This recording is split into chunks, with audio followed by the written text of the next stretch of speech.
podcast.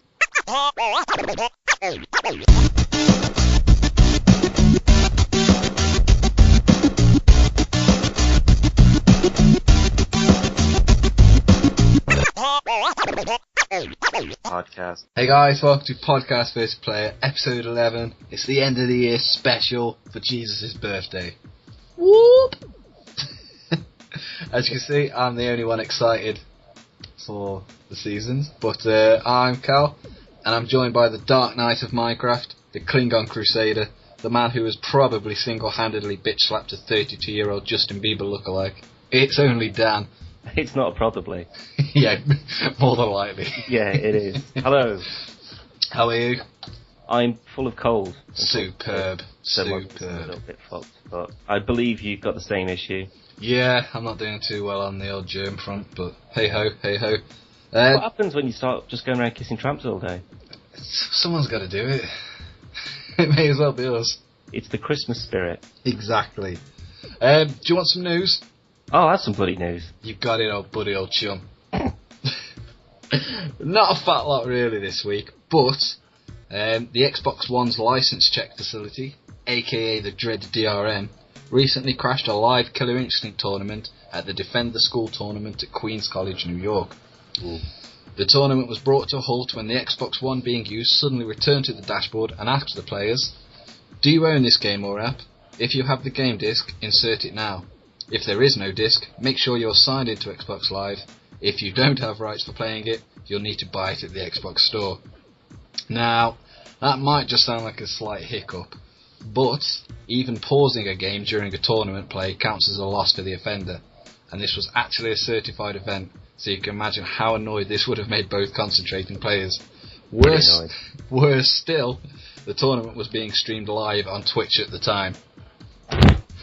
And even worse, Killer Instinct is a free game. That's fantastic. That's your advertising right there. I don't really know where to go with that, to be fair. That says it all, as far as I'm concerned. It's a stupid, stupid thing to do. The DRM, it's always been a stupid thing to do. And now it's just come back and kicked them in the balls. But they said they took it out. Well, clearly not. I mean, we all knew it was going to come back at some way or another, but on a free game... That's a hell of a way to introduce it, isn't it?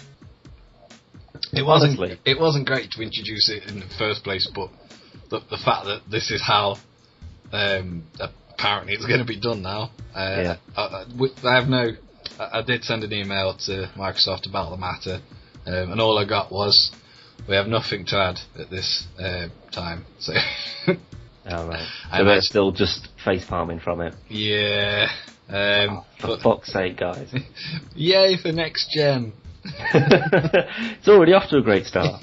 There's no games to play, and the ones that you can play that are free, you need to pay for.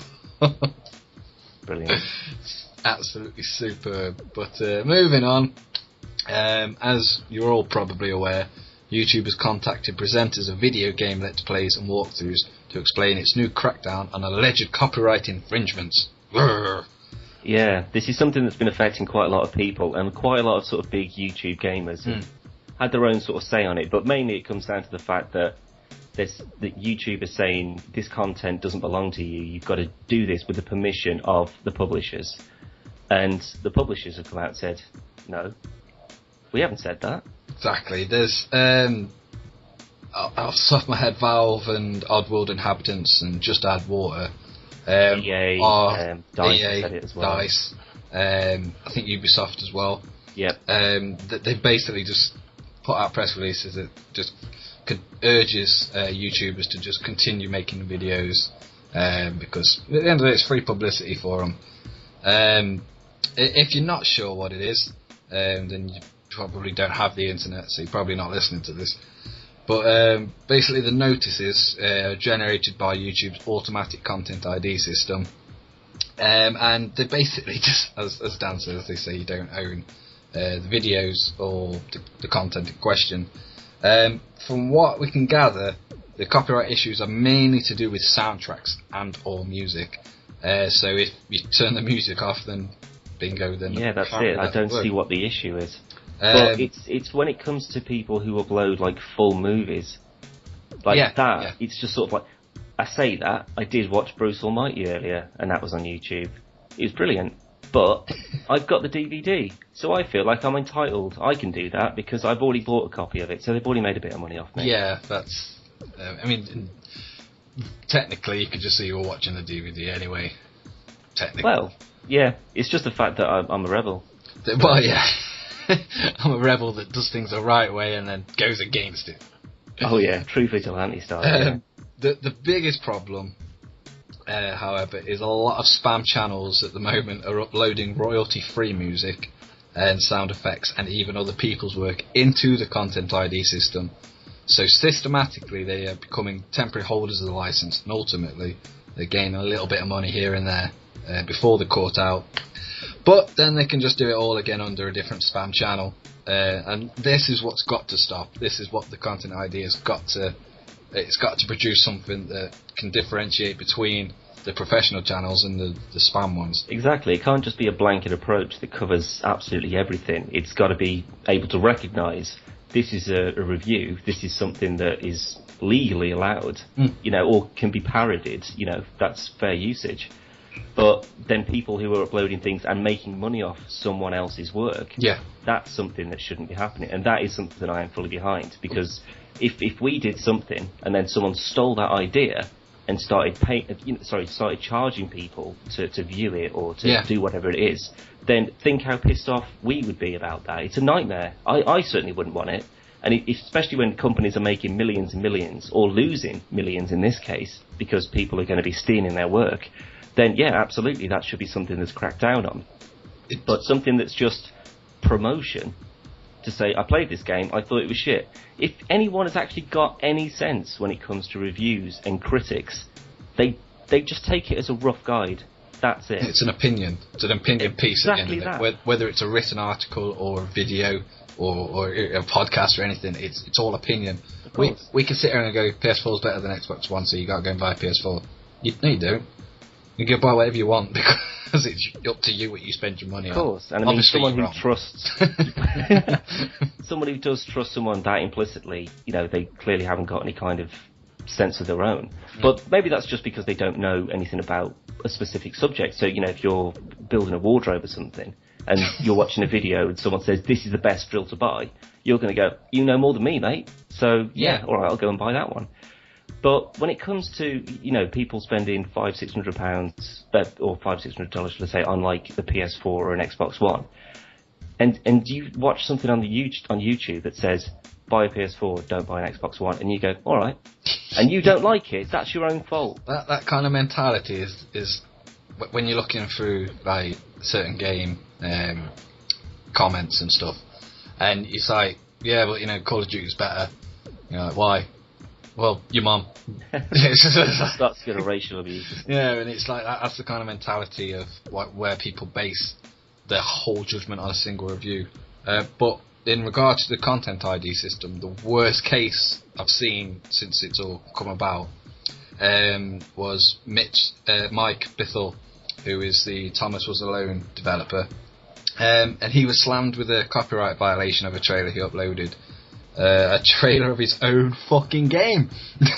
Brilliant. That he made start to finish, and YouTube basically said, yeah, you don't own the rights to this, even though he made it. The last bit of news, it's nothing to do with games, but it's fucking hilarious. Shia LeBeouf from Transformers and that show he was in, Even Stevens, when he was a wee young boy. And Indiana Jones. Oh yeah, he's in India. Oh no, he wasn't. That Indiana Jones doesn't exist. Yeah, that's a fan film. He has a short film coming out called howardcantor.com. He's wrote it, he's directed it, he's probably starred in it. However, he's been slapped with a plagiarism, as it is word for word a replica of Clo's comic Justin M. DiManio. So basically Shia LaBeouf has took a comic that no one's ever heard of and copied it entirely and used it as a script. That's amazing. He, as every celebrity does when they've done something wrong, he took to Twitter and released an apology, which was also plagiarised as he had copy and pasted it from a Yahoo news article. What? So, as a new feature, I am issuing Shia LeBeouf Legend of the Week. That's fucking hell. But yeah, Shia LeBeouf Legend of the Week. That's pretty good. And that's the news. Chicka chicka chicka pow. Nice. So we can't use music anymore. Alright, so is it all... Well, No, I don't know. we can. I'm saying words that have been said on films and That's true, songs actually. and things. I mean, even though I compose all the music on PvP, you know, somebody's probably used music before. There's exact notes. Yeah. Yeah. So, you know, I don't know what we're going to do, Dan. We're just going to have to sit here in silence. Silent movies, we can't even do that. Oh, what? Fucking content creators. God fucking damn it, Charlie Chaplin. Oh, they've beat us to the punch in every aspect. Okay. Oh well. The 2013 has been a pretty good year for games. It's also been pretty wank as well, but we won't go down that road. That's just suicidal. And so basically what we thought we'd do is just go over all the games that we think have been pretty standout titles for this year. I will say though, we probably may actually mention some titles that weren't out in 2013, but yeah, not just games though. It's like, for me anyway, it's going to be a few things that are just sort of around the whole gaming section, industry. Game related. Exactly, yeah. But what we're also going to do is we're going to have a bit of a reminisce on some Christmas gaming memories as well, as we're in the Christmassy time of year. So I haven't got too many because my memory sucks, but it's a couple of nice ones anyway. So that's all that matters really. It's something to look forward to. Yeah, when I die. No, I meant later on in the podcast. Oh right. I'll be honest, when I die, I don't think the memories that I've got for this podcast are going to be the things I think about. No, I was thinking more sort of like past Christmas memories, sort of families and games and that sort of thing. You know, sort of the meaning of Christmas. You know, getting new games. That's the whole point. That's what it's for. I'm pretty sure that's what Jesus died for. I like to think so. The Contra. Contra and Double Dragon and yeah, Mario All Stars. But no, the first title I'm going to just throw out there is The Last of Us. Yeah, that's on mine. It's more so than GTA 5 because we did a whole episode on GTA. Well, to be fair, we did one on Last of Us as well. But it's brilliant. It really is, and it is definitely one of the best games of the year. Without a doubt. Without a doubt. I'd even go as far as to say it's definitely one of my top games of the generation as well. Certainly for the best that I've had for the PS3. I'll be honest, I'd probably say it's up there with any generation for me. Yeah, I mean, just for, well, I don't know, I mean, there's things that have got a lot more sort of interest for me. You know, there's a lot more to it, it's a lot more fleshed out, but I'm hoping that that's something that Last of Us could be, you know, in the future. It is going to be more fleshed out. But yeah, definitely for 2013, definitely one of the best games. Yeah. So yeah, I agree with that. I've said this time and time again, it's one of the titles that, if you haven't got a PS3, just buy it for The Last of Us. You can actually buy now at the moment, I don't know about America or anywhere else, but in Europe, there's a PS3, GTA 5 and Last of Us bundle. So that's like the two biggest games of the year. Yeah, if you're going to get them for anything, just do it for that. Yeah definitely. Brilliant. But even though I haven't finished it, I'm still yet to buy a copy of my own. I only played it at friends. But BioShock Infinite, stunning game. That was on the Steam sale the other day for like £7. Catch. Should have got it. Should have got it. Brilliant. Even though, I mean, I've got a PS4. I say I've got a PS4. There's a PS4 underneath the tree. Yeah, you haven't got it yet, calm down. No, I had a quick go, but not on a game. Just set it up. Yeah. Set it up ready. But even though I've got that, as soon as I see BioShock Infinite, just at a stupidly low price, I'm just going to grab it. And the only reason I'm going to wait is purely because I haven't actually got time to play loads of games. I've got like GTA 5 still on the go, Can't believe that. Batman Origins, that's still on the go. I'll have Killzone, Mario 3D World, Legacy Undercover, Legend of Zelda, Wind Waker HD. I've got too many games to play at the moment. I don't even want to go into the list of things that I've still got. I still haven't completed Bioshock 2 yet. And I borrowed my mate about 5 months ago, so I need to get around to it. I'll lend you Bioshock 2 because it's No, amazing. I've still got it. Give me a packet. No, just finish it then. It's amazing. Yeah, game. I've been meaning to complete that. I've been meaning to complete Hitman Absolution. I've been meaning to complete Uncharted 3. What? I know, there's a lot of them, unfortunately. I just keep... It's like I've got, something shiny, and then I go and spot something shinier, so I'll run off and play that instead. What Dan does is he gets a game like, I don't know, Last of Us and Bioshock and Hitman and stuff, and then he plays Star Trek. It's pretty true. That's what happens. Well, no, I mean, like with The Last of Us and with GTA especially, I sat down and I played them to completion immediately. And those are the sort of, for me, those are the games where I just think, that was brilliant. Like Tomb Raider. I mean, it only took me like 2 days, but and people sort of say, well, why'd you bother? Because it's like, well, you know what, I want to sort of, because like I say, my memory's shit. Because I want to play Star Trek. No, I just want to get it all, it's like you wouldn't watch like 20 minutes of a film and then go off and do something, go to work or whatever, and then come back and watch another 10 minutes, then go and do something else. I want to find out. It's that engrossing. I want to find out what happens next. I think the difference with games like Tomb Raider and Last of Us is that the story is quite important. So exactly. If you only play a bit here and there, yeah. And there's, what game is it? Batman Arkham City. When every time you loaded it up, it gave you a quick previously what's happened, like in a quick slideshow while it's loading. Like Max Payne 3 does that. Yeah, Max Payne did it as well, and that stuff's handy. I mean, I can't remember what Pokemon it was that started it. There was a certain Pokemon game, and basically every time you loaded it up, it gave you like a quick brief overview of your diary. That's fine. I mean, that's all you need though, is just a quick... I don't like watching TV programmes where it's like the first 3.5 minutes are previously on whatever the fuck the American show is this time. I've actually noticed with stuff like that though, as the series goes on, I know Arrow does it quite a lot, that it's like previously on Arrow, and then it'll show you what happened last episode, and then it goes to like series 1. It's always doing that. It's like, why? It's like the opening. It's always the opening shot from episode 1, where it's just like all beardy. And he's like firing the arrow into that like stack of explosives. Always does that. It's just like, well, I think everyone remembers that little bit from directly at the start.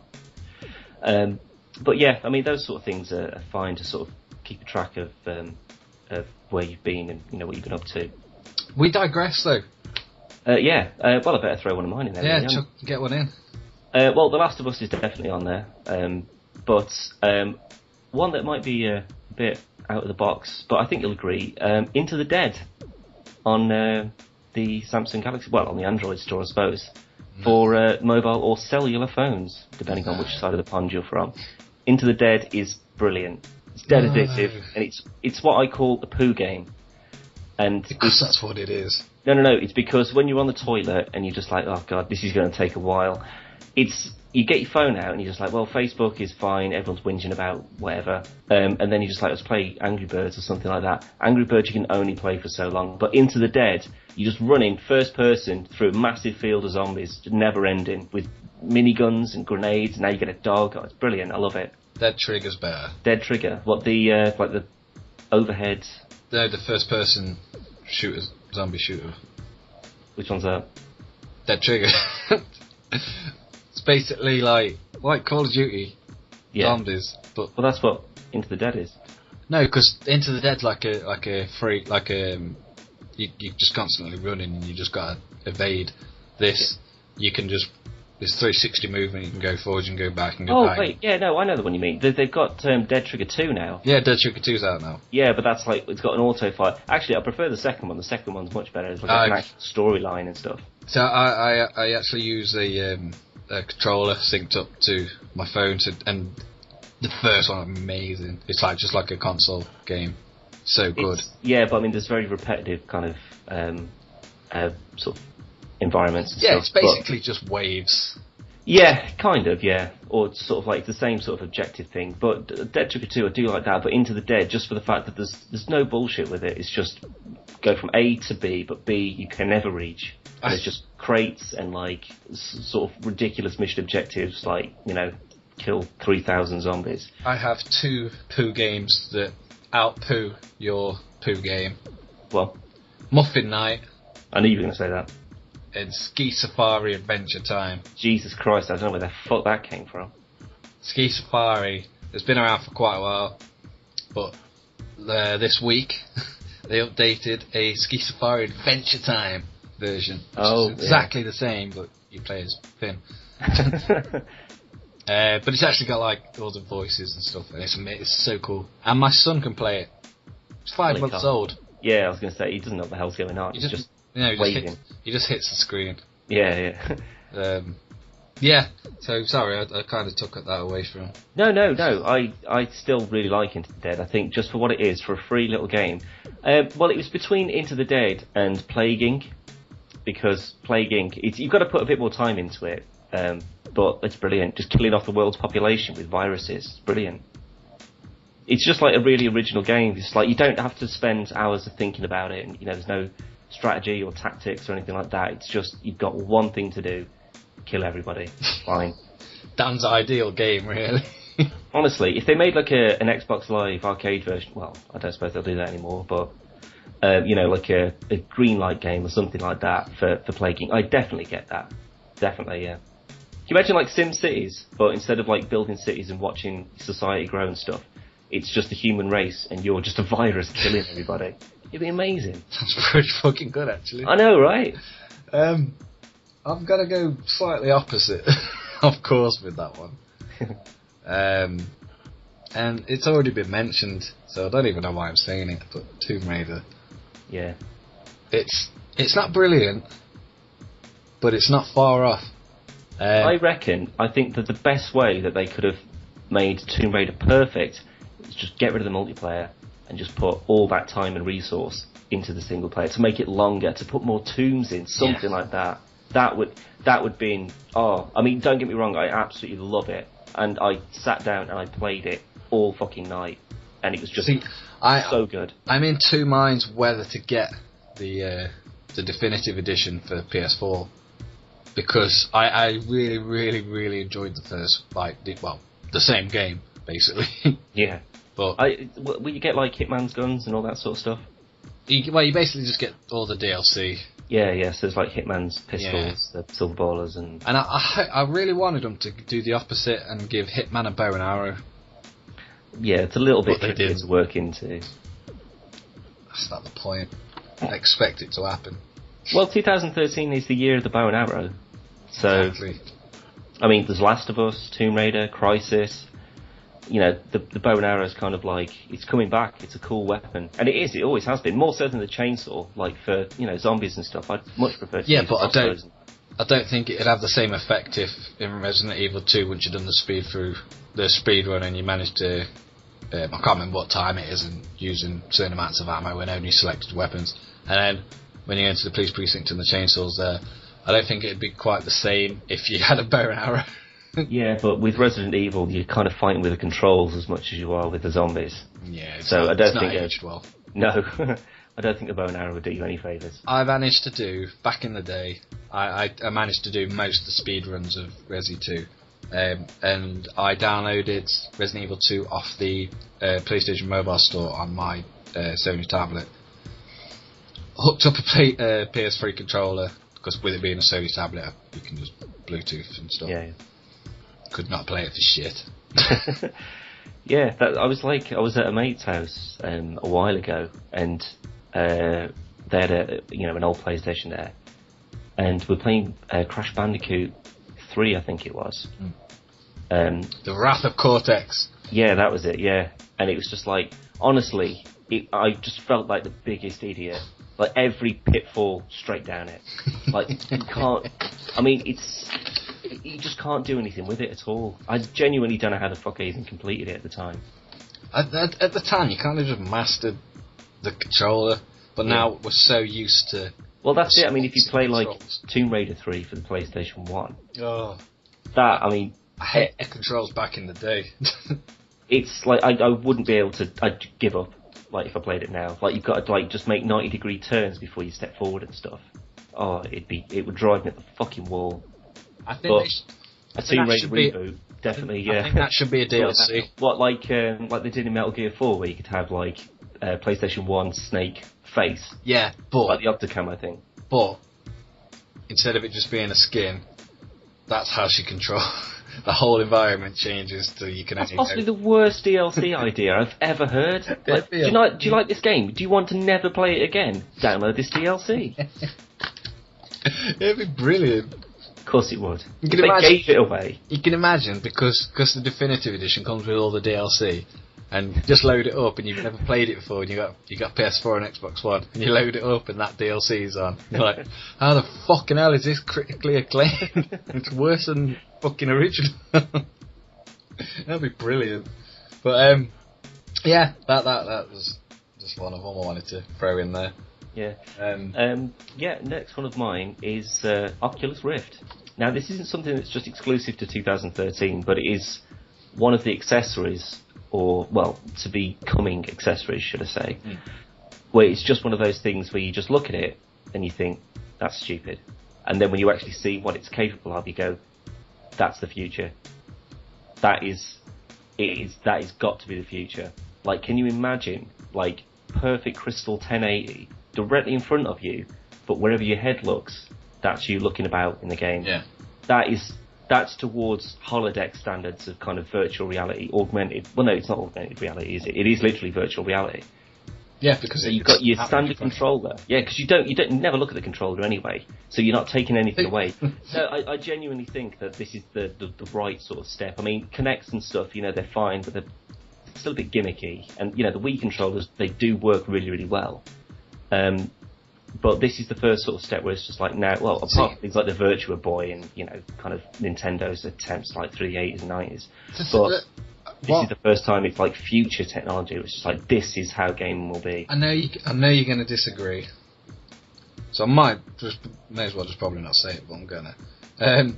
I actually put the Oculus Rift in the same category. Not technicalities and stuff, but I put it in the same category as the Wii U gamepad, in the sense that certain games use the gamepad really well, like Zombie U. Control it, it's all on screen and stuff, and then when you want to go into your inventory, the guy whips his backpack off, and then the backpack's on the screen on the gamepad, and you can like rifle through things and then equip them and stuff. But while all that's happening, it's the guy's just rummaging through his bag on the screen, and zombies can still get you if you're not quick enough. And then when you click a door and it needs an access code, the keypad comes up on the gamepad, so you type in the code and stuff and then carry on. Yeah. And I think those kinds of things are really, really cool. They are, but I mean, it is just making use of the screen. That's pretty much all they're doing. It's not really adding anything that you wouldn't already be able to do. Oh no, obviously. But with the Oculus Rift, you would be able to see your surroundings without having to be facing them, like your body. I'm not saying they're exactly the same thing, but in terms of where gaming is progressing, in the sense that PS4 and Xbox One, both really, really cool, but they don't do anything particularly different. Kinect, it's exactly the same as the old Kinect, just slightly better. Obviously PS4's got Vita remote play, so you can play PS4 games on your Vita. That's brilliant, but it's nothing over the exceptionally amazing. Whereas the Wii U did attempt to do something different, didn't take off as well as obviously, excuse me, didn't take off as well as Nintendo hoped it would, but it was something different nonetheless. And even something like Batman Arkham City, exactly the same game as what came out on PS3 and 360, but when you used detective mode, you had to move the gamepad around to look, just like Batman would have to do. Yeah. And I applaud things like that. And Oculus Rift again is something totally different. And virtual reality has been done before, but this is vastly better. I mean, this is when you've got millions and millions going into research rather than just a couple of guys in a lab. Yeah. But I mean, you know, well, it only started off on Kickstarter. Yeah, exactly. So I mean, it's just a really good idea that people have picked up and gone, yeah, I'd definitely buy that. It's brilliant. Because I mean, if you think about it, if it really took off and they sort of, you know, worked into, you know, Xbox and PlayStation and whoever else wants a part of it, then, you know, if all games came Oculus Rift compatible, that means that you wouldn't necessarily need to spend £1,000 on the best TV to play your brand new games. You could just have an Oculus Rift and it would still be in perfect quality, but it would be a lot more engrossing. Well, yeah, because you wouldn't have any interruptions or anything taking your mind away, like your eyes away from the TV. Yeah, I mean, that is full immersion. The only thing that could get better than that is doing it in a gaming chair, so it like vibrates and tilts and stuff. That's when you've got like £5,000 to spare. when you've got your back cave sorted out. Yeah, but you know, if you're not spending thousands of pounds on TVs. Well, no, that's a very good point. But that's assuming that you never want to watch TV again, which, quite frankly, I never would. It does work with movies and stuff as well. Yeah, but it'd be a fixed film though, wouldn't it? You wouldn't be able to look away from the main character and look in the corner of the room. How do you watch your films? Do you just glance at the TV now and then? No, I mean, you're always looking at what the camera's looking at. Oh yeah, obviously you don't move around and stuff. Yeah, that's what I mean, yeah. No, obviously that wouldn't work. But like, you can just still watch films and stuff on it. I think a really good application for the Oculus, if it becomes really, really sort of like publicly renowned and just like heralded as the best thing ever for gaming, would be a Google Maps. Oh, I was just thinking that. Like just imagine Street View. Yeah, just like in Paris, just wandering about. It'd be freaky because everyone would be like frozen still and everything. But can you imagine that? Or like virtual tours around buildings and like, so you would never have to go to America to have a look around the White House and all that sort of stuff. Well, I don't think Google Street View goes into the White House. Well, they get someone with a big camera or something, or a drone. Amazon. Yeah, exactly. Dan has an apology for me. I'm still not convinced, but there's certainly videos of flying things and people talking, but I've seen stuff that have been jokes and things. I think it's a publicity stunt more than anything, but I will admit that Amazon have announced that they are attempting some ridiculous aerial drone delivery service, which is possibly one of the daftest things I've ever heard of. I'd buy it. I'd definitely pay for it, just to watch this little thing drop something off and then fly away. I think it'd be brilliant, but I'd still give it a kick. Why wouldn't you? Because they cost hundreds of thousands of pounds, and they're dropping off some guitar strings that cost £6. I'll give it a boot and just say, well, fuck you and your millions of pounds for aerial drones. I'll have it. I'm waiting to order a American refrigerator. So, but anyway, back to 2013. Yeah. Well, that was mine. Oculus Rift. It's pretty good. Yeah, I can't dispute it. I'm not even going to say GTA 5. I was going to, but it's been done to death. Yeah, absolutely, it is. I mean, it won Game of the Year, so it sealed itself as just being amazing. We have mentioned it already, but Max Payne 3. Yeah, absolutely. Possibly paved the way for the shooting mechanics of GTA 5. It's nearly perfect. I love it. Definitely the best of the series. Such a good game. See, I prefer the first Max Payne in terms of, well, this is pretty different and it's really cool and it's dark and it's gritty, and my PC can run it at the time. I'm pretty sure your phone can. I've got it on my phone. Yeah, I've got it on my phone. You've got it on your phone. Yeah. I mean, back in the day, when the first one came out, I had it on PC because I actually had a decent PC. Yeah, I had it as well. I had it in Spanish though, so it kind of killed the story. That's not so good then. What's really sad and depressing is that now in 2013, I've got Max Payne on my phone. I think I've still got it upstairs for PS2. I think possibly, but my PC probably wouldn't run. I don't think so. If you can't handle Minecraft, it certainly wouldn't be able to handle Max Payne. It's taken a battering in this last year. Well, there's a couple that I've got left over, so I'll just go through them quickly because we spent a bit of time on this. The last of the games that I've got, Deadpool. Now, see, I still haven't played. I'm a stupid, massive Deadpool fan, and I still haven't played it. The thing is, there are a lot of flaws for the game in the fact that but it's Deadpool. Well, that's the thing. That's the thing exactly. Like, there's pretty poor level design in some places, like interiors and things like that. It's really hard to run around, and the enemies are just the same throughout the game. And it's not particularly challenging. You know, it's just sort of go from here to here, kill everyone. But the comedy, the action, the whole upgrade system and all that sort of stuff, it's really varied, it's interesting, it's engaging, and it's fucking funny as hell.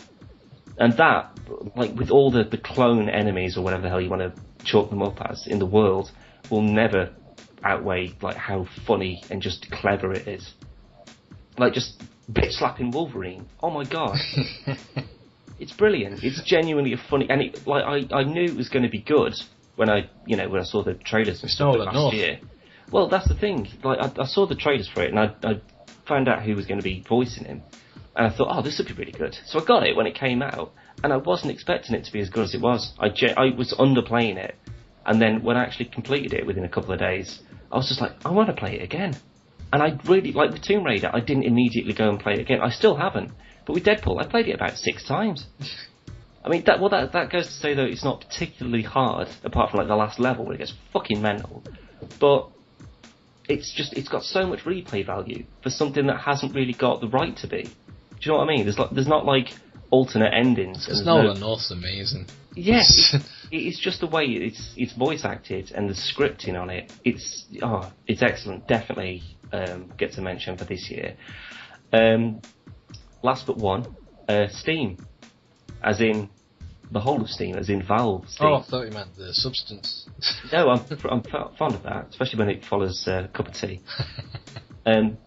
But yeah, Steam are just. But to be fair, it's not just this year, same as the Rift. But they've been brilliant. You know, they haven't sold out in any kind of way. You know, they're doing everything possible to make sure that new startup games get their limelight. Steambox. Exactly, yeah. I mean, they're getting their own console now, for Christ's sake. But even with that in mind, you know, the sales that they have are just fucking mental. And like with the Just Cause 2 multiplayer that came out like last week. Video's up now? Yep, it is. It's pretty good. They, like, instead of just going, oh, right, people are going to go mad for this, well, you know, start slapping Just Cause all over the featured page or whatever, you know, get people into it. They put 80% off the Just Cause series. So I downloaded, I mean, I've already got Just Cause 2 for the Xbox, and I refuse outright to, you know, buy games for different consoles and stuff. But for this, I thought, it's Just Cause 2, and all the Just Cause 2 DLC with the new multiplayer mod. Less than $5. Yeah. I was like, do you know what? Yes, absolutely, I'll definitely buy that. But you haven't got played Just Cause 2. You've basically, what you've covered is you've bought the first one, all the DLC for the second one, and the multiplayer mod. And you just need number 2 just to launch the mod. Yeah, so if you've already got Just Cause 2 for the PC, you get it for free. So it never ceases to surprise me, Steam, and it's brilliant, absolutely brilliant. Love it as a community, you know, and as a retailer, basically, that's what they are now. I did up until we tried to play Cry of Fear together. I blame Cry of Fear for that. And only because the server was just awful, he just wouldn't let us connect. But Dan will be playing Cry of Fear. No, I deleted it ages ago. No, you need to download it again, because it's going to scare you. Well, that's exactly why I don't want to download it. Oh! Anyway. Yes, moving on. Very last one is something that I don't think I've ever mentioned on any of the podcasts before, but it is something I've been... It's going to be Star Trek. No, it's not. It's something I've kept my eye on for the last year or so. Maybe a bit longer than that. I'm not sure how long it's been in development, but when I was looking into it originally, it wasn't actually available for sale, but it's called the Peregrine Glove. Now, this is something that I'm super excited about, but it was something that when I started telling people, I found out that not a lot of people actually knew what it was. But basically, I thought it was something for like for like falconry or something. yeah, so you can get them to land. But it's cooler than that, if you can believe it. I don't believe it. It's like, think of, like, remember the Power Glove for the Nintendo, the awful, god awful piece of shit. That's not something you ever want to start. No, it's like that kind of accessory. It's to say you can make gaming easier by just using like an attachment on your arm instead of a controller or a keyboard or whatever. So what this is, it looks fucking awesome for a start. I mean, I would wear this thing around town, right? If it wasn't so fucking expensive. But the only way I can really describe it is if you could think of Hawkeye's glove from the Again, Avengers. Dan, you're not really... No, but his costume's cool, regardless of his dickhead. But he's got like these kind of really cool blue lines. he has. Go up, like up his fingers and stuff like that, and it looks just like that. But it's got sensors like all over the fingertips and like the knuckles on the inside of your fingers, and then your palm, and then on your thumb end, and like the inside of your thumb knuckle, and like different combinations of touches on there will perform different actions that you can program. So like the main real use for it is for things like World of Warcraft and League of Legends and stuff like that. So you'd set all your hotkeys, so like Control 1, F1, Alt 2, whatever, and like fire, say, like for obviously Star Trek Online, would be like I could use the tip of my index finger to the tip of my thumb, and that would just fire forwards. But if I did that, the same thing, but to the knuckle of my thumb with my index finger, that would be a completely different action, and you can like fully customize it to whatever you want. That's really cool. It honestly is. I mean, it's retailing in the UK, but it's shipped from America at £115. That's for the pod, which is what clicks into the back of the glove, because the glove is actually machine washable as well, so if you get all fat and sweaty, you can still... Fat and sweaty? Yeah, bash it in the washing machine, and it's clean as well. And you can get replacement parts for all these as well. So it's £115. It was... What if you had two? Well, it won't work. Oh. Unless you could have like a trackpad or something to use for your finger, and then that would completely remove like holding a... Yeah, so if you had, like, say you had two... If you're doing it on a laptop, that would be awesome. And you had, like, your left hand, like you say, like, attack and whatever, and then your right hand, and you just... somehow, you could map your finger to the trackpad or the mouse, so then when you just moved your finger on the table, it just did it. Yeah, that'd be quite interesting. I don't think that would do that. Probably not. I don't know how you'd be able to map a mouse, because you'd have to map every movement. Well, I think the mapping of a mouse is covered pretty well with a mouse. Don't think there's much else that's really going to come, unless you had one of those ball things, like so if you could have like a ball in the palm of your hand. Yeah, you just roll it with your thumb. Yeah, something like that. That'd be quite cool. But they don't make that, so... It sounds pretty nifty, though, I must say. It is. I mean, it's not incredibly expensive, but it is still fairly expensive. It's for those people who really, really... people who pay for MMOs. Those are the people that are dedicated to them. But, things like... It would just give you so much more of an edge over everyone else. Like, imagine if we were playing DC Online, and you've got to press 1, 2, 3, 4, 5, 6... for attacks and things, and then like 9 and 0 or whatever for like health and stuff like that. Or as fast as I could touch the the tip of all my fingers with the end of my thumb, that's all my attacks done. Yeah. So it's infinitely faster than, so I mean, it would give you the advantage, but obviously the only people that would pay for that kind of money are either people with too much money and time, or people who do, pay for MMOs and pay for subscriptions. Yeah, if you look at it on that scale, it's not that expensive if you play the kind of games that are going to use advantage for it. If you're like me, then you play Minecraft. I don't think it's going to work as well. No, I mean, it is a very specific kind of niche thing, but it is fucking cool. Yeah, it's still cool as fuck. But, I mean, I spent like 40 quid on it's not even a gaming keyboard, but it's 40 quid for a cool keyboard. So I spent 60 quid on my mouse, which is also covered in like hotkeys and stuff like that. So, I'm clearly... As well as other things. Yeah. So, clearly that would be the sort of thing that I would be really, really interested in, because it would just make playing just infinitely more easy. And especially with Star Trek Online as well, because there are just so many different fucking hotkeys and stuff. It's a joke. So, to have it all mapped to my hand, I imagine it would take a couple of hours to get used to. But as soon as you did, you'd never go back. I think it is definitely... If I could afford it today, I'd definitely get one.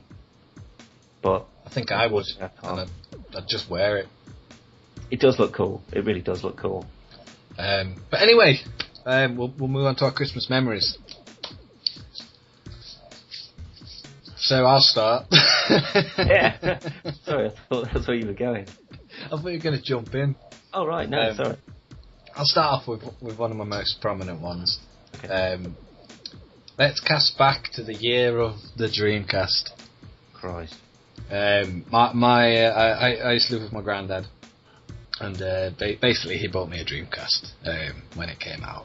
But my granddad always used to buy Christmas presents, like months and months before Christmas, and he just used to put them in his wardrobe. So obviously, with it being Christmas, I used to find my presents, and on this particular year, obviously I found a Dreamcast and was just like, oh my fuck. Dead excited, so obviously, being the nice child I was, I used to unbox it and take it to my friend's house every night, up until near enough Christmas, and play it and stuff, and sneak it back into the wardrobe. And I remember going in, it was like the day before Christmas Eve or something, and it was wrapped up, and I was genuinely gutted. And then Christmas Day come, and I opened it up, and I was just, oh, I can't believe it! I've got a Dreamcast with all these game saves on it. Yeah. Oh, have you got any other games? For what? I've already completed all the. I mean, I've seen someone complete all these already. They've ruined it for me. But yeah, that's one of my most prominent ones. Mainly because at the time, obviously, the Dreamcast, the graphics were amazing. It was like a whole year before the PS2 came out, and it was even though the controller was a bag of shit. I hated that screen thing that was in the middle of it. The VMU. Yeah. Yeah, but it was a good idea. It just didn't work. It was fine, but it's basically what the Wii have done. The Wii U's done, sorry, and just gone. Yeah, now it works. Now it's actually quite clever. Yeah, it's a lot better on the Wii U. I will admit. Yeah. Well, I've got one that's on a similar sort of. Well, I wasn't, snooping through people's possessions or anything quite as. It was legally mine. Of course, it was. But the one that sort of springs immediately to mind. I can't really remember Christmas as like an individual event. Apart from this one, obviously, they sort of all blur together of just amazing food. That's kind of what I usually get from it. But the one that sort of does come to mind is, oh god, I can't even say as to how old it was. I couldn't even have a guess as to what year it was. But it was 47 now. Shut up. It was definitely early. Well, not early. I'd say sort of mid to late 90s. I'd say it must be late 90s. But it wasn't long after the PlayStation, the original PlayStation, had come out. And I remember because my dad sort of worked quite a distance away from home. He worked in the air ambulance control centre thing. Yeah. And it was a bit of a mission to get there. So whenever I was going with him, if he was working on the weekends, there was a staff room there. They had a big pool table that they'd rigged so you could play for free. It was like one of those ones you could put 50p in or whatever. Yeah. But they'd ripped it open, so you didn't have to do that. So he'd be off doing whatever work he was doing, and I'd be playing pool and stuff. I must have only been about 11 or 12 by this point, I reckon. But the one thing they did have is in the staff room, they'd had a PlayStation set up connected to the TV, and on that PlayStation, that was the first time I ever played one, as far as I can remember, and it was V-Rally. V-Rally. Yeah, I know, right? Boxes, just physical boxes driving about. They control like boxes as well, but I remember there was a cheat or something. One of the cheat unlocks was a tank to turn them into a car. Oh. No, he was physically just driving around a tank and shooting all the other players. It was brilliant. I don't think I ever had that cheat. I'm pretty sure it's. I might see if V-Rally's on the PlayStation Mobile. Yeah, it's one of those sort of originals where you've got you got to get V-Rally, definitely. But I was fascinated with this. And, I'd always sort of played games like Game Boy and Mega Drive and Amiga and N64, that sort of stuff, but this is the first one where you just watch it and you think, oh my god, this is like watching TV. Kind of doesn't look like that now, but at the time, it was basically the same thing. What TV show were you watching that looked like V-Rally? We drew our own TV shows. Just flip books. Yeah. So I was always playing this, sort of switching between that and Paul. And I remember the Christmas. It must have been that Christmas of that year. I was opening presents and stuff like that. And one of them I opened was a PlayStation. And considering I hadn't asked for one, or I wasn't expecting one, or anything like that, I nearly shit myself when I opened this thing. I was that gutted. I flipped out. No, I couldn't believe it. Absolutely. I mean, I ran straight to the phone and I said thanks. Just leg it. Like as soon as I got over sort of the initial shock of it, I ran straight out into the hall and called my best mate, and I was just like, guess what Dad's just got me? He's like, what? And I was like, PlayStation. He's like, no way! It was literally this must have been out in the year or something, because it still must have been dead expensive. So that's why I wouldn't have been expecting one. So I absolutely lost my shit when I got that. But yeah, that was brilliant. That. But then it's like I love the original PlayStation because I still got mine. I still got my original. Well, as soon as you get it chipped, it's just it's infinitely more easy to just get every game ever. That we condone the chipping of any. It was out 15 years ago. I don't care anymore. Fuck it. I had it chipped. It's bloody brilliant. I had to. I had a chipped PS1. Well, not PS1, because PS1 was the smaller one, wasn't it? Yeah. I the original PlayStation 1. I had a chipped one and I had just a normal one. Yeah. Don't know why. I just did. Because there wasn't any internet access, so there's no real way of them sort of controlling as to what you're up to on it. And yeah, I remember that time I was playing V-Rally and Sony's DRM kicked in. Yeah, I know. Imagine that back then. Oh, games would never have picked up. No, not a fucking. But I remember someone that my mum was working with, her boyfriend, whatever it was. He gave me a printed list of games. It was about 5 pages, and you'd just go through and just say, I like the look of that one. And he'd be like, right, £5 or whatever it was, and it'd be everything burnt onto the one disc, or on however many discs, and they always worked. And it was, I couldn't believe it. This is the reason for the Microsoft DRM. Probably, yeah. But I actually remember. I'll put my hands up. I did the same at school and stuff. And I remember getting Digimon World, and I kicked off because it was an import. It was in black and white. Because it was, I can't remember how it worked. I think it was NTCS, but it needed to be PAL to play over here, and it worked. It just wasn't colour, and I kicked off. It was like, I've paid good money for this. For this horrible illegal game. Well, I didn't. I paid £2 with a plastic a plastic case with a fucking cover printed out. Well, that was the worst thing though, because I got Metal Gear, the original Metal Gear, well, not the original, but obviously Metal Gear Solid for the PlayStation. I got that as one of these chipped ones. Oh, and the whole thing with Merrill, couldn't figure that out. You know where you look at the back of the box? It's got 105.12, I want to say? It's the codec frequency. 150.12. I want to say that. I don't know, I think it's 9. 10. I think it's 0.9. I don't know, I can't remember. I'm going to Google it, because I'm pretty sure, thinking off the top of my head, I think it's 105.10. Let me just Google this. Merrill's codec. Here it is. IGN. What's Merrill's codec? 140.15. Bollocks. I was close. Both wrong. Yep. But yeah, you couldn't get that. And obviously there wasn't really any internet. Well, certainly not as readily available as it was now. Not like we have. No. So I'm pretty sure I got it from a PlayStation magazine, I want to say. I had the full, the actual retail game, and my friend had a chipped copy of it, and I remember him getting the bus from his house into town, which took him about half an hour, 40 minutes. Yeah.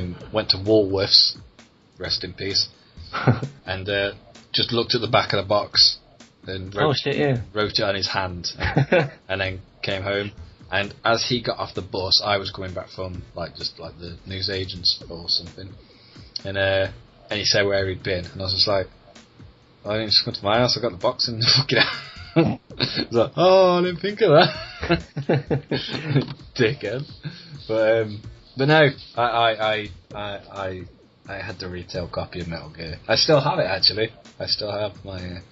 The only Metal Gear Solid game I don't have anymore is Peace Walker for the PSP. Well, you can still get it off the Xbox or PlayStation stores. No, I meant like physical copy. Oh, right, yeah. I still have 1, 2. I have Twin Snakes somewhere, which was a remake of number 1 for the GameCube. Still have Metal Gear 3. I have Metal Gear 4. And I will have Metal Gear 5 when it comes out. Oh, yes. Love Metal Gear. Oh! But I don't like Rising. No. But that doesn't count. It's not part of the series. But, you know, I think it's really nice that sort of gaming can bring people together, like, even just at Christmas, even just families, because, you know, Granny can get up and play Buzz. You know, it's not hard. All you do is press a buzzer. To answer a question, like, then red or blue or green or yellow, whatever. Yeah. I mean, it's no different from sort of like playing it with a TV remote or something. It's no, not. Bamboozle on Teletext. Bamboozle, my God, Bamboozled. That was brilliant. That was the buzz of the day, that was.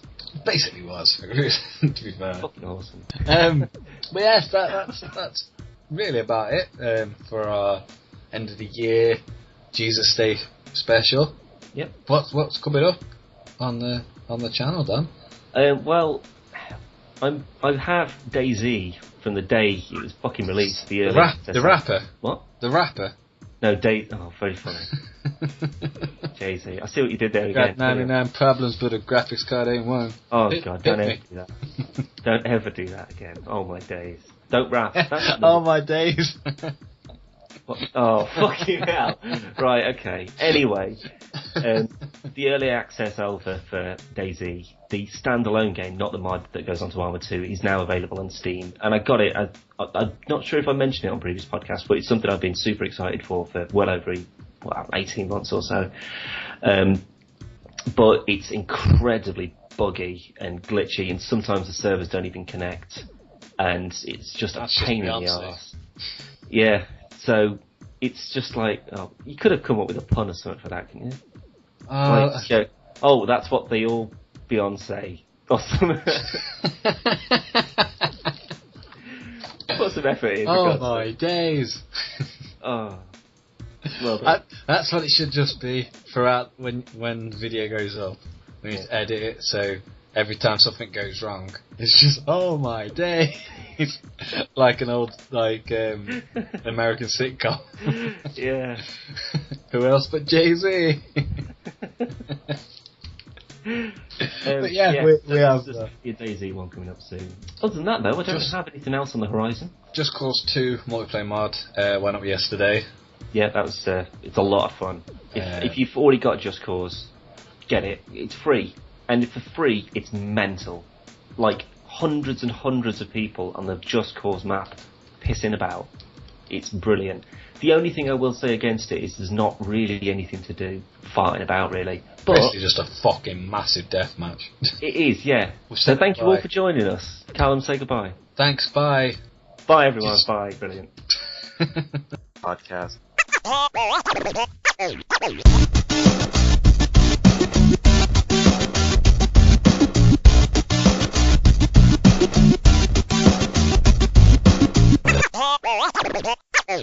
Podcast.